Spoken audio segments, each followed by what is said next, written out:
بسم الله الرحمن الرحيم. يا أيها النبي لم تحرم ما أحل الله لك تبتغي مرضات أزواجك والله غفور رحيم. قد فرض الله لكم تحلة أيمانكم والله مولاكم وهو العليم الحكيم. وإذ أسر النبي إلى بعض أزواجه حديثا فلما نبأت به وأظهره الله عليه عرف بعضه وأعرض عن بعض، فلما نبأها به قالت من أنباك هذا؟ قال نبأني العليم الخبير. إن تتوبا إلى الله فقد صغت قلوبكما وإن تظاهرا عليه فإن الله هو مولاه وجبريل وصالح المؤمنين والملائكة بعد ذلك ظهير. عسى ربه إن طلقكن أن يبدله أزواجا خيرا منكن مسلمات مؤمنات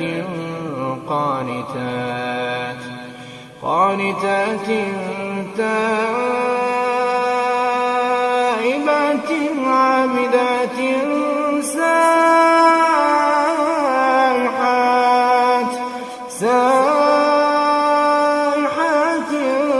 ثيبات وأبكارا.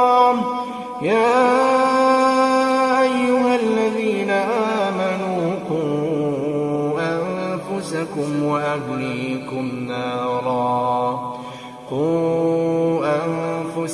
وأهليكم نارا وقودها الناس والحجارة عليها ملائكة غلاظ شداد لا يعصون الله ما أمرهم ويفعلون ما يؤمرون. يا أيها الذين كفروا لا تعتذروا اليوم إنما تجزون ما كنتم تعملون.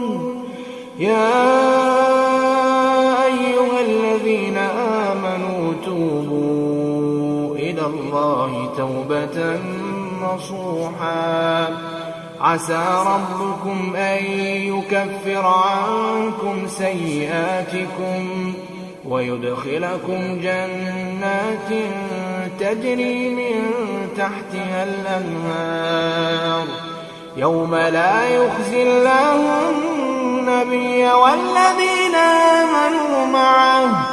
والذين آمنوا معه نورهم يسعى بين أيديهم وبأيمانهم يقولون ربنا أتمم لنا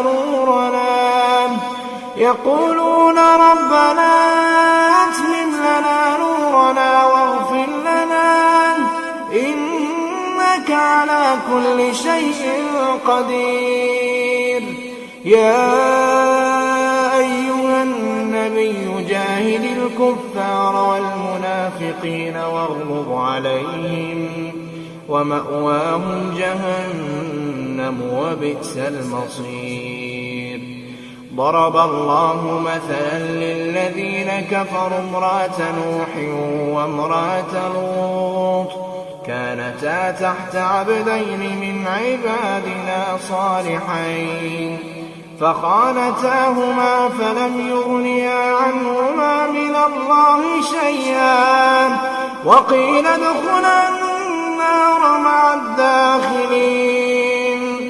وضرب الله مثلا للذين آمنوا امرأة فرعون إذ قالت رب ابن لي عندك بيتا في الجنة ونجني من فرعون وعمله ونجني من القوم الظالمين ومريم ابنة عمران التي أحصنت فرجها فنفخنا فيه من روحنا وصدقت بكلمات ربها وكتبه وكانت من القانتين.